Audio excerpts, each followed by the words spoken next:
नमस्कार, मैं हूं मृत्युंजय कुमार झा और अगले आधे घंटे तक कमोडिटी मार्केट पर सबसे बड़ी कवरेज जारी है। और आज की सबसे बड़ी खबर यह कि सरकार ने खरीफ फसलों की एमएसपी बढ़ाने का ऐलान कर दिया है। इस पर हम डिटेल में बात करेंगे और हमारे साथ बातचीत करने के लिए मेहमानों का एक बड़ा पैनल है।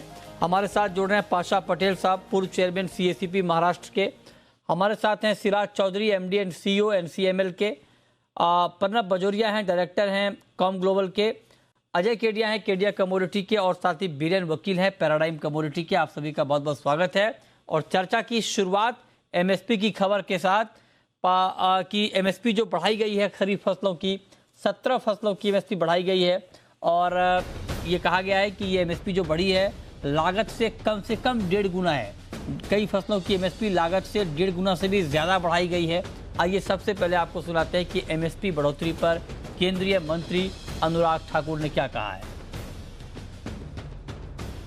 आज की बैठक में माननीय प्रधानमंत्री मोदी जी के नेतृत्व में 2022-23 के लिए खरीफ की 14 फसलों की सब वैरायटी सहित 17 फसलों के न्यूनतम समर्थन मूल्य यानी कि एमएसपी का अनुमोदन किया गया है।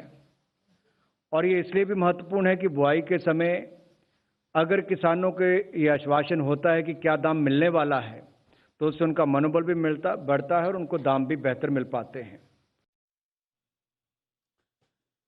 और अब चर्चा की शुरुआत करते हैं। पाशा पटेल जी हमारे साथ जुड़ चुके हैं। पाशा जी, बहुत बहुत स्वागत है सर आपका।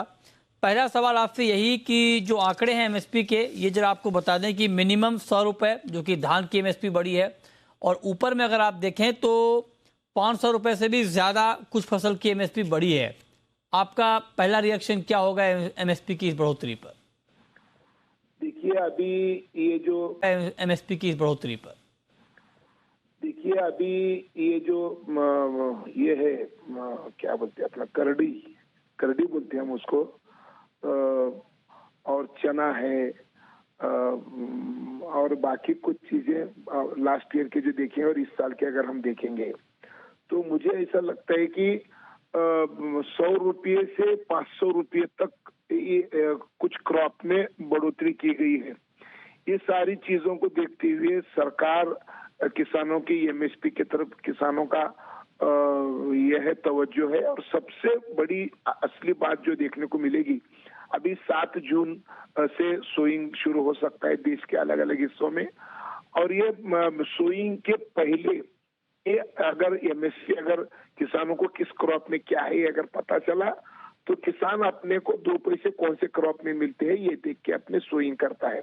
और मैं नरेंद्र मोदी सरकार का अभिनंदन करता हूं कि खरीफ क्रॉप सोइंग के पहले ही इतनी बड़ी तादाद में जो एमएसपी बढ़ाई गई है। पहले कभी 5 रुपये, कभी 10 रुपये, कभी 2 रुपये, कभी 4 रुपये, इस तरीके से एमएसपी बढ़ती रहती थी।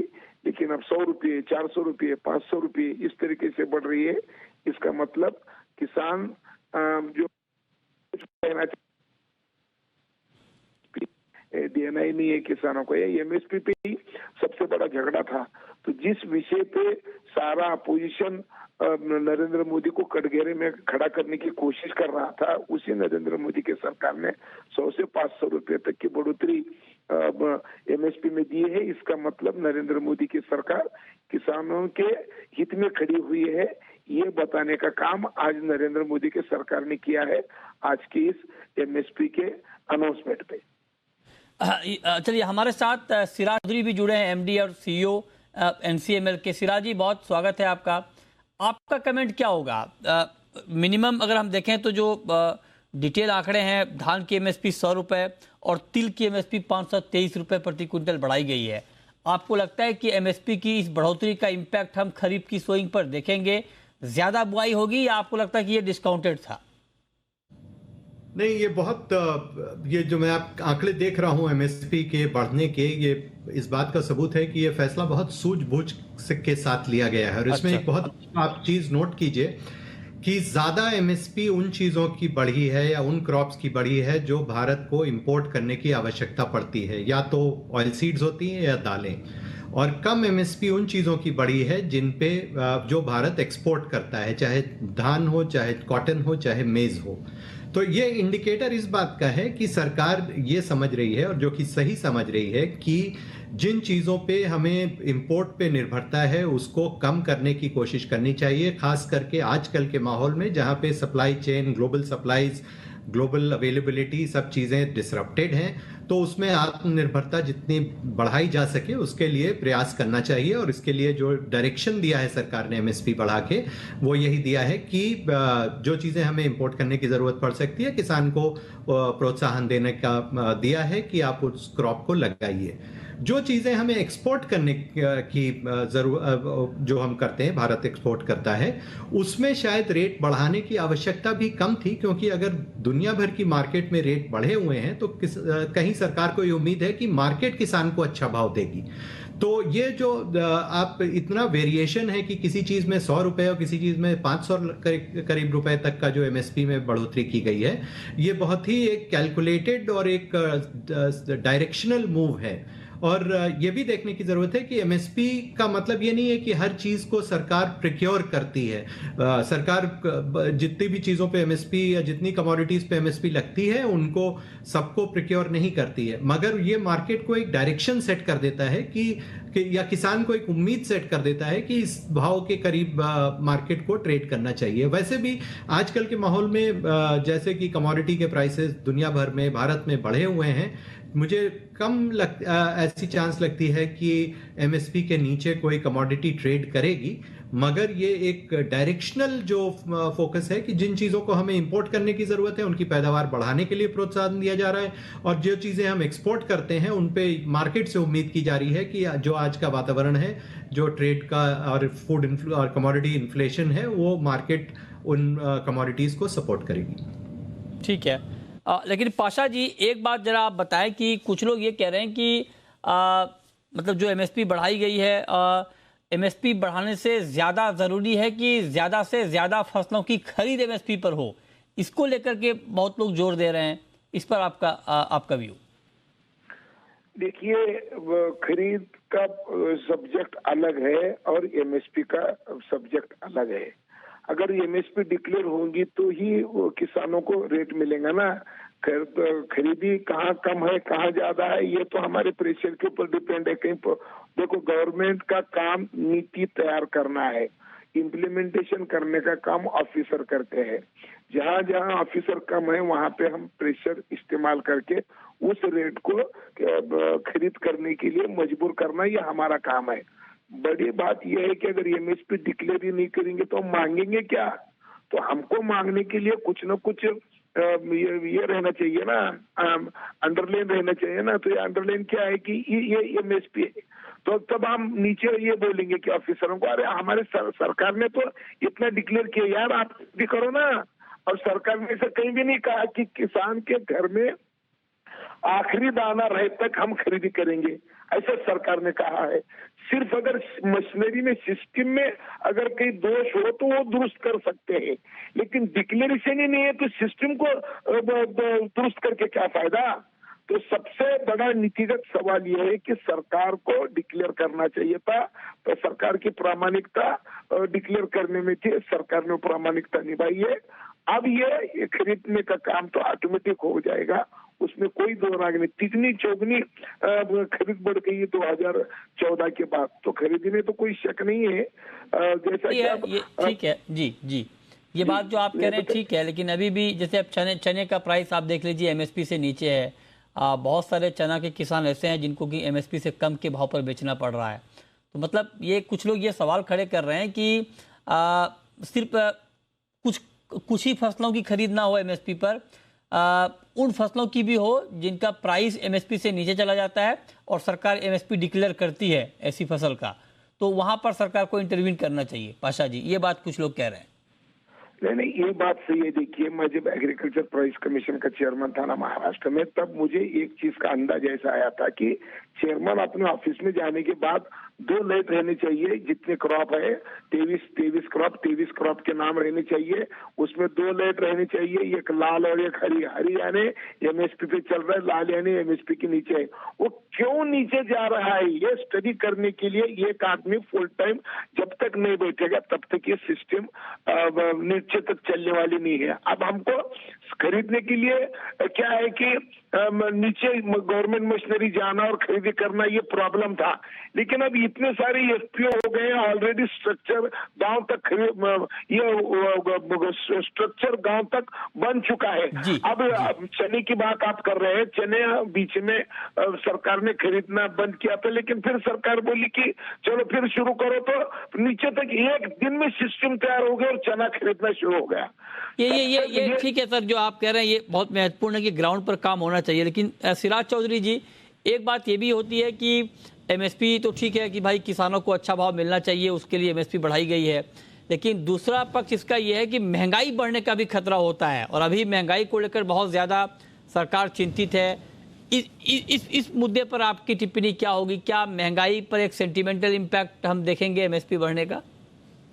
जी हाँ, मगर उसको हमें दूसरे नजरिए से भी देखना है कि एमएसपी जो बढ़ी है उसकी आवश्यकता इसलिए भी थी कि एमएसपी एक फॉर्मूले के तहत बनाई जाती है, जो कि कॉस्ट प्लस फार्मर का जो कॉस्ट होती है, और वो इनपुट कॉस्ट फार्मर की बढ़ गई है, तो एमएसपी को तो बढ़ना ही था। और जो मैंने बात कही अभी कि किस मात्रा में किस कमोडिटी पे बढ़ाई गई है, उसमें सरकार ने काफी ध्यान दिया है। मगर इन सारी चीजों का, जैसा आप कह रहे हैं कि इन्फ्लेशन पे तो इफेक्ट पड़ेगा ही, मगर रियलिटी ये है कि आज भी ज्यादातर जो भाव हैं वो इन जो एमएसपी के प्राइसेस हैं उनके आसपास ही हैं। तो ये नहीं है कि एकदम से बहुत तेजी आ जाएगी। एमएसपी के बढ़ने से फायदा ये है कि कम से कम जो अक्सर लोगों को शिकायत रहती है कि किसान को फायदा नहीं, ऊंचा भाव नहीं मिलता है, व्यापार को मिल जाता है, अगर एमएसपी से ही शुरुआत अगर अच्छी होगी तो किसान को भी इस ऊंचे भाव का फायदा मिलेगा।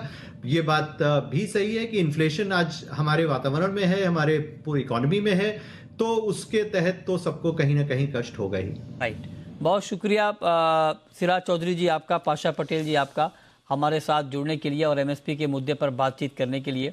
आगे बढ़ते हैं, अब रुक करते हैं एक और महत्वपूर्ण खबर का। खबर यह है कि इंडोनेशिया ने पाम तेल एक्सपोर्ट पर ड्यूटी घटाने का ऐलान किया है।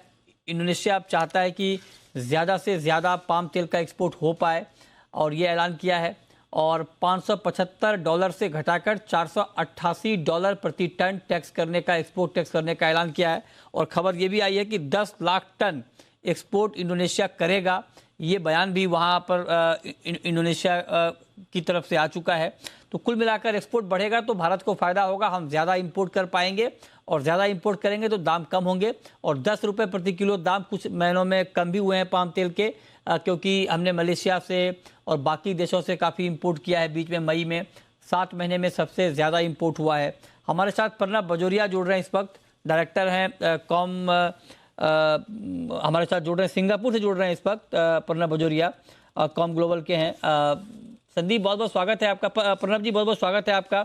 आप जरा बताएं कि ये जो इंडोनेशिया पाम तेल के एक्सपोर्ट से टैक्स कम कर रहा है, भारत को डायरेक्टली कितना फायदा होगा इसका? Thank you Mrityunjay ji.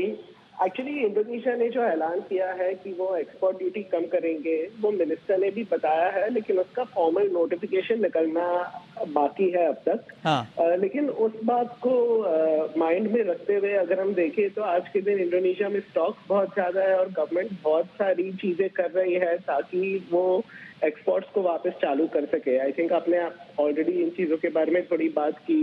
DMO का रेशियो इम्प्रूव किया है, कंपनीज को बोल रहे हैं कि वो $200 एक्स्ट्रा पे करके एक्सपोर्ट फॉर्मेट खरीद सकते हैं डीएमओ बिना किए हुए ऑल्सो। तो इंडोनेशिया में स्टॉक्स को देखकर, आने वाले महीनों में इम्प्रूव प्रोडक्शन की एक्सपेक्टेशन को देखकर और उनकी गवर्नमेंट की कीमत को देखकर कि वो फ्लो को वापस चालू करे, इंडिया में हमें आज के दिन से आने वाले दिनों में और सस्ता तेल मिलना चाहिए। अच्छा, तो आप कह रहे हैं कि आने वाले दिनों में और सस्ता तेल मिलना चाहिए। आपसे एक सवाल मैं और पूछना चाहता हूं कि मई में 7 महीने में सबसे ज़्यादा इंपोर्ट हुआ है पाम तेल का, और वो भी तब जबकि इंडोनेशिया से एक्सपोर्ट पर बैन था। हमने Malaysia, Thailand, Papua New Guinea, वहाँ से हमने इंपोर्ट किया। आप जरा बताएं कि अगर बैन होने के बाद भी इतना ज़्यादा इंपोर्ट हुआ है, 6.5 लाख टन से ज़्यादा का, तो जून के महीने में क्या उम्मीद की जाए? एक्चुअली मई में जो इम्पोर्ट हुआ है उसमें तो इंडोनेशिया में एक्सपोर्ट बैन 23 अप्रैल से शुरू हुआ था, तो 23 अप्रैल के पहले इंडोनेशिया से थोड़ा कार्गो निकला होगा जो इंडिया में मई में पहुंचा हो। तो वो एक थोड़ा हमें गिनना चाहिए। लेकिन जो आप बोल रहे हैं एकदम सही है, इन ऊंचे भावों पे बाकी ओरिजिन्स जो है जैसे थाईलैंड, पीएनजी, ये सब जगहों से जो पहले शायद साल में 1-2 महीने तेल आता था, अभी हर महीने निकल के आ रहा है। जून में अभी तो इंडिया में मई में काफी कार्गो लिया हुआ है। जून में जो अब तक प्राइस कार्गो है वो थोड़ा कम रहा है इस एक्सपोर्ट बैन के कारण, और अभी भी पूरी क्लैरिटी नहीं आई है उस चीज को लेकर। तो जून महीने में हम लोग मई से जरूर कम अराइवल देखने वाले हैं, लेकिन इससे इंडिया को दिक्कत नहीं होनी चाहिए। इस साल इंडिया का रेप सीड क्रॉप काफी अच्छे साइज का रहा हुआ है, उससे थोड़ी प्रोटेक्शन है। मई में इतना कार्गो आ गया, उसकी थोड़ी प्रोटेक्शन है। इंडिया में जो हीट वेव हुआ है उसको देखकर कंजम्पशन भी थोड़ी स्लो हुई है। तो इंडिया में एक टाइटनेस का माहौल नहीं दिख रहा है अभी। India will be comfortable. Okay, ठीक है, बहुत शुक्रिया प्रणव जी आपका जुड़ने के लिए और बताने के लिए कि कितना फ़ायदा भारत को अभी पाम तेल इम्पोर्ट में होने वाला है। चलिए आगे बढ़ते हैं, अब बात करते हैं आज के मार्केट में आपको क्या करना चाहिए। हमारे साथ दो खास मेहमान हैं, अजय केडिया हैं और बीरेन वकील हैं। आप दोनों का बहुत स्वागत है। अजय जी बताइए, क्रूड ऊपर जा रहा है, क्या अभी इस भाव पर कच्चे तेल में बाइंग करना ठीक है या एक बार मार्केट को फिर से करेक्ट हो जाने दें? नमस्कार। देखिए, काफी सरप्राइज था जिस ढंग से हमने ओपेक के स्टेटमेंट आते हुए देखे। उसके बाद उम्मीद थी कि प्राइसेस में कूल ऑफ आएगा, बट जिस ढंग से अभी भी 120 के ऊपर अच्छे से WTI और 122 के करीब ब्रेंट ट्रेड कर रहा है, कहीं ना कहीं सप्लाई कंसर्न्स अभी भी बनी हुई। चाइना मार्केट ओपन हो गई है, जिसके चलते हम लोग देख रहे हैं कि डिमांड में इंप्रूवमेंट है। तो मुझे लगता है कच्चे तेल में तेजी करके ही चलना चाहिए। 9300 के करीब लेके चलिए। इमीडिएट टारगेट 9500 तक का लेवल हमें देखने मिल सकता है। बीरेन जी, आपका व्यू सर गोल्ड के ऊपर क्या होगा? आज के लिए अगर गोल्ड में ट्रेड लेना हो तो क्या लेना चाहिए? आज मार्केट में कोई एक्शन आप देख रहे हैं इवनिंग ट्रेड में? शॉर्ट साइड लेना चाहिए। 51,100 के आसपास हम शॉर्ट कर सकते हैं। 51,400 450 के स्टॉप लॉस के हिसाब से, और डाउन साइड में 50,600 50,700 का लक्ष्य रख सकते हैं। अच्छा, और चांदी पर आपका व्यू बीरेन जी? चांदी में भी मैं लाइट शॉर्ट सेलिंग प्रेफर करूंगा, करीबन 61,400 500 के आसपास, 62,100 का स्टॉप लॉस, और डाउन साइड ऑब्जेक्टिव 61,000 के आसपास। ओके, ये रहा आपकी गोल्ड और सिल्वर पर। लेकिन अब हम शुरू करते हैं सवाल और जवाब, और पहला सवाल है आजम का, पूछिए। Yes sir. जी पूछिए। सर मेरा सवाल ये है कि सरसों का भाव 7,500-8 हज़ार तक जा सकता है क्या? 7,500-8 हज़ार तक सरसों का भाव जा सकता है क्या? क्या कहेंगे अजय जी आप?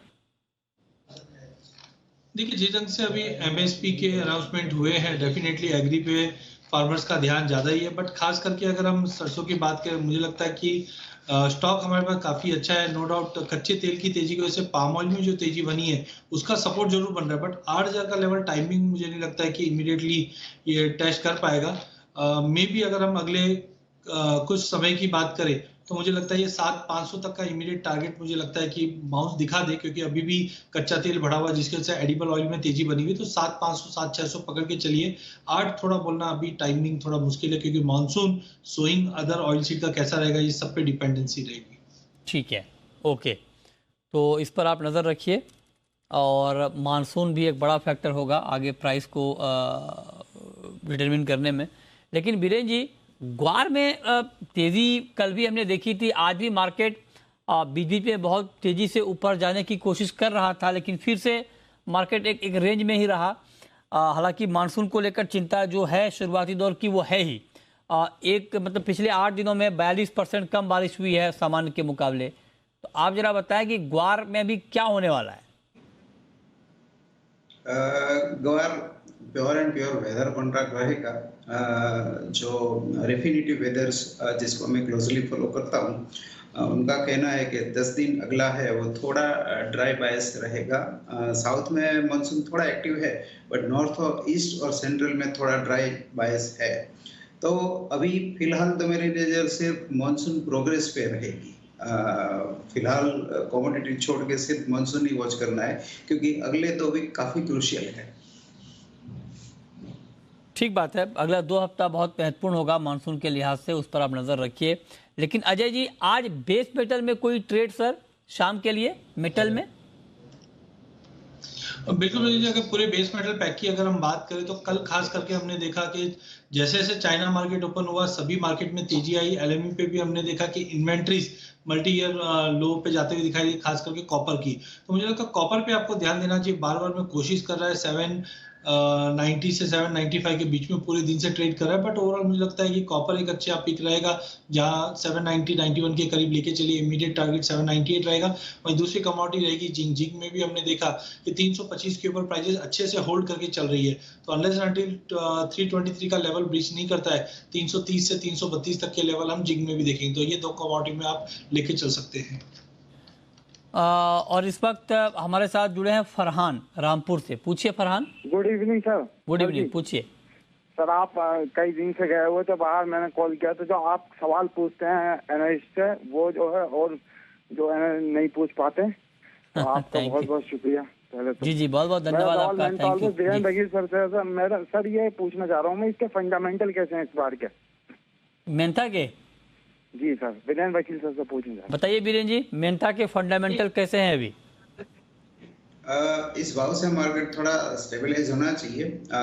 ये इसकी जो वेदर साइकिल है वो मई जून की होती है, खास करके बुआई जो आएगी जून जुलाई में होगी।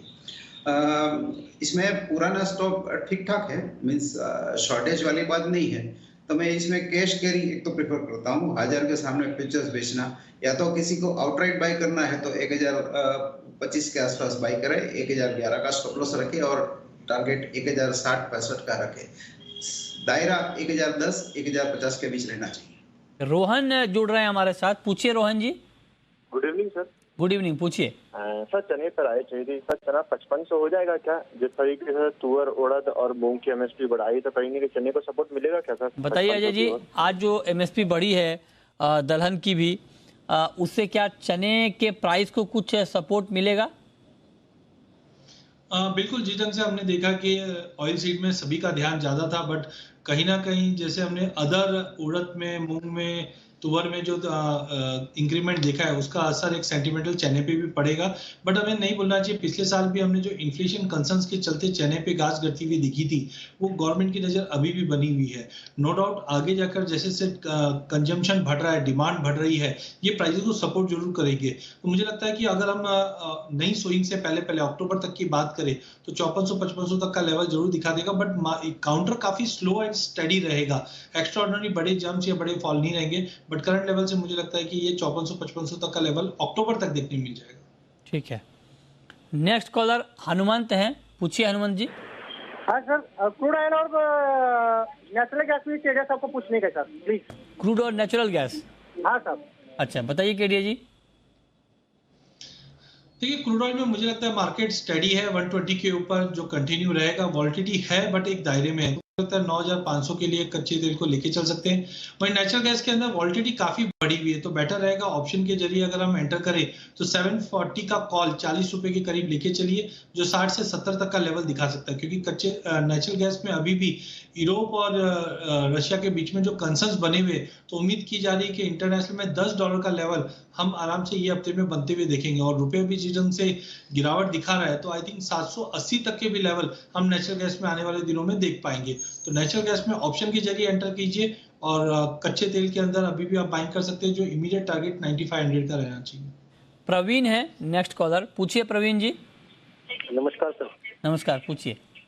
सर मेरा केडिया से सवाल है, ये सिल्वर जो 58,200 का लो बना के बॉटम आउट हो चुकी है या दोबारा जा सकती है? अच्छा, बताइए अजय जी, चांदी का प्राइस बॉटम आउट हो चुका है या अभी कुछ और कमजोरी बाकी है? देखिए, पिछले अगर हम हफ्ते भर की बात करें तो बार बार में $22 के ऊपर चांदी जाती जरूर है, बट सस्टेन नहीं कर पाती। इनफैक्ट पिछले हफ्ते में हमने देखा कि एकाएक 2170 से हमने 2240-50 तक का लेवल देखा, बट सस्टेन नहीं कर पा रहा है। तो मुझे लगता है ये हफ्ते के इन्फ्लेशन नंबर, ईसीबी से जो रेट हाइक हो रहा है, ये काफी इंपॉर्टेंट रहेगा। बट हाँ, चार्टिकली अगर डोमेस्टिक मार्केट की बात करें तो 58 से 60 का जो जोन है वो काफी सपोर्टिव जोन है। पिछले 6 महीने में मल्टीपल ऑफ टाइम हमने ये लेवल पे छूते हुए देखा, तो आई थिंक रिस्क रिवॉर्ड के हिसाब से काफी फेवरेबल है। 62,000 का लेवल यहाँ से लेके चलिए। इमीडिएट टारगेट जो हम अगर 3 महीने का भी लेके चले तो मुझे लगता है कि अगर ये ब्रेकआउट सक्षम हो जाता है तो 67,000 तक का भी जंप दिखेंगे। तो आई थिंक बॉटम आउट हो चुका है, बट डेटा पॉइंट क्लियरिटी नहीं है, इसके लिए मार्केट एक दायरे में, बट लेके चलना चाहिए। रिस्क रिवॉर्ड रेशियो काफी फेवरेबल है। लास्ट क्वेश्चन बीरेन जी आपसे एक बार होगा, आज अगर गोल्ड सिल्वर में एक को चुनना हो सर तो किसे चुनेंगे आप? गोल्ड में शॉर्ट साइड प्रेफर करूंगा। क्या टारगेट, क्या लेवल सर शॉर्ट का? शॉर्ट टर्म टारगेट 50,500 फ्लोर और अपसाइड में 51,100 200 सीमित दायरे का बाजार है, जॉबिंग के लिए अच्छा है। ठीक है, बहुत शुक्रिया बीरेन जी आपका, अजय जी आपका जुड़ने के लिए, बताने के लिए कहां पर कमाई के मौके बनेंगे।